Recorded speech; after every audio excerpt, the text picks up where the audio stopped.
everyone. My name is Jonathon, Senior Airman Jonathon Benjamin, and I served 5 years, 12 days, and 4.5 hours in the military, and I was proud of every last minute of it. I never got to deploy, but I was stationed overseas in England, where I received my injuries.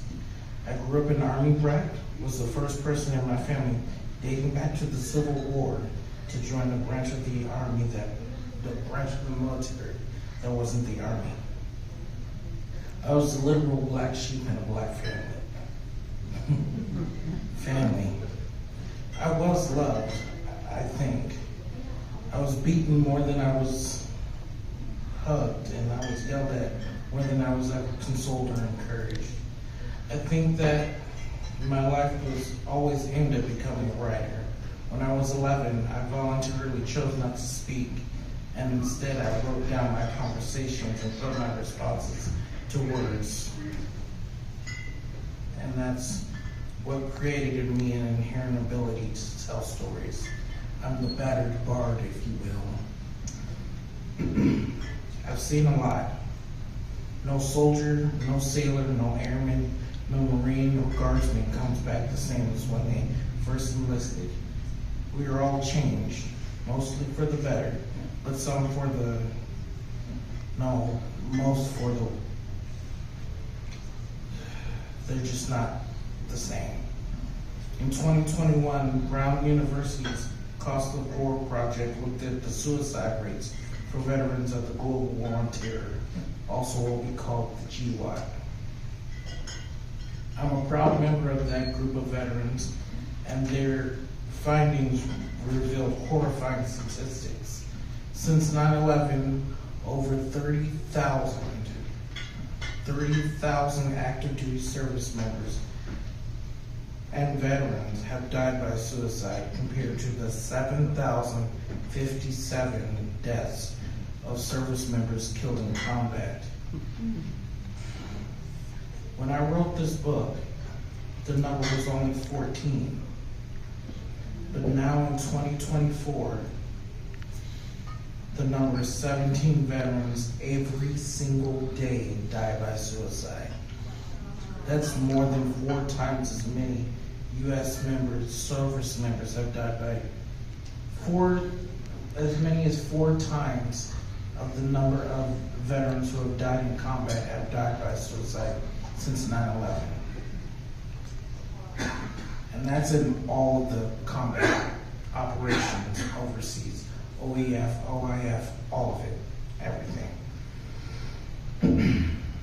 In 2015, I went to Nellis Air Force Base in Las Vegas, Nevada to try out for the Warrior Games. I didn't realize it, but I was trying out for the rest of my life. I was learning to adapt to reality and persevere. Despite the odds, I found out that I'm a pretty decent archer. And I distinctly remember one of my team members, Gus. We called him Gus because most people couldn't pronounce his name, Gustafsson. He was a master sergeant that I trained with for the Warrior Games team, and he took his life after the trials. To make the pain of loss even worse, I only made the team because of the spot that was left in his absence. I remember him expressing his pain and suffering and having to deal with the VA back in his hometown.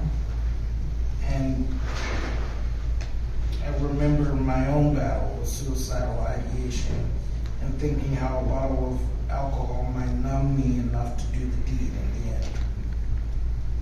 After 8 years of hospital care, 2 years inpatient care, and 6 years in outpatient care, I'm reminded of it, my recovery and my disabilities, my new normal every single day. I remember the doctors saying he'll never walk again, and I remember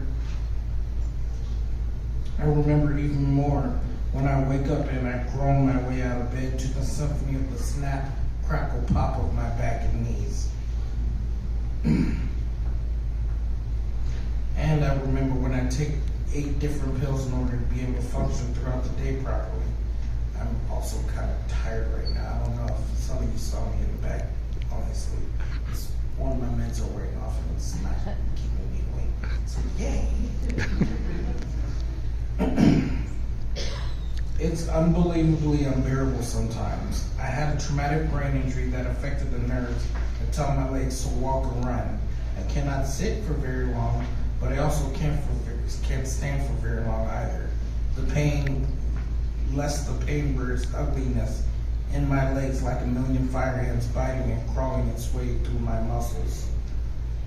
But I'm immeasurably grateful because no matter how bad it got, no matter how lonely I felt, I always had my writing.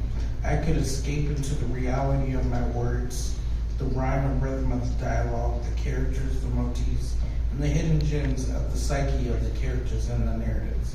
Honestly, I don't know how I've made it this far, but I have.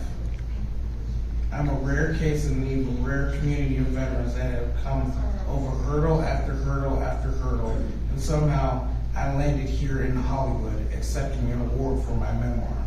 Believe me, I wanted to give up a lot of times, but there was always something or someone pulling me up from the trenches of the dark, dreary catacombs of my mind, riddled with landmines of depression, the IEDs of anxiety, and the tripwires of always considering how it might be easier just to not be here. I've struggled, yes, but there are over 30,000 veterans who had that same struggle and just couldn't cope. It's now June 20th and we're on the 172nd day of the year, 2024. If the statistics are right, then nearly 3,000 service members have taken their lives this year alone. 15 veterans till now, today. And there'll be at least 2 more suicides by the end of the night. I'm lucky. Despite everything, I know how lucky and blessed I am and have been, and I'm grateful for this award. This is for you, Gus.